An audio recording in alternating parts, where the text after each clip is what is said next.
La réformation au sein des églises et de la société en général, en prenant pour exemple Jésus-Christ de Nazareth, voilà autant de questions qui seront débattues très prochainement lors d'un séminaire d'enseignement biblique par les fidèles du Centre de résurrection en Christ et l'ensemble des membres de l'Association des églises missionnaires du Gabon, dans la perspective de cette rencontre capitale qui du reste est la première du genre.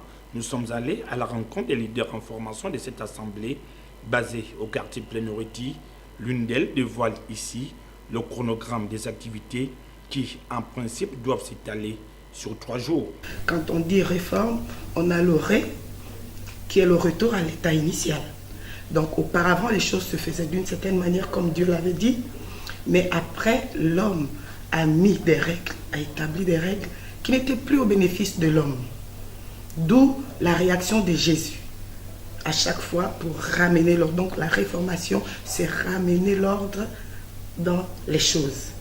Conscient de la nécessité d'accroître ce type de rencontre plusieurs fois l'an, le Centre de résurrection en Christ entend ramener les uns et les autres, non seulement à mieux appréhender ces principes bibliques, mais également à pouvoir les mettre en pratique tout en les partageant à tous pour le bien-être de la société. Si il n'est pas question de préconiser la violence, il est question de rentrer dans les Saintes Écritures et sortir la pensée de Dieu cachée derrière la lettre pour pouvoir, n'est-ce pas, apporter la lumière pour que chacun constate que, oh, donc depuis longtemps je marche dans les ténèbres.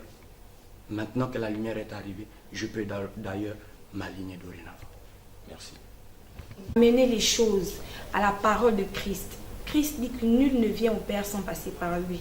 Et il y a des pratiques aujourd'hui que nous faisons qui n'est pas forcément mauvais, mais nous devons l'appliquer de manière correcte.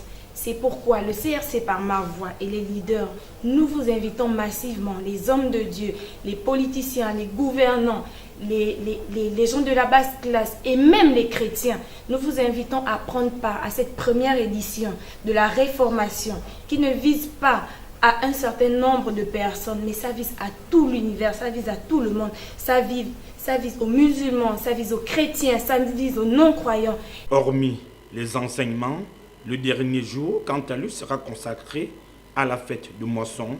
Le rendez-vous est donc pris à partir du 1er décembre 2017.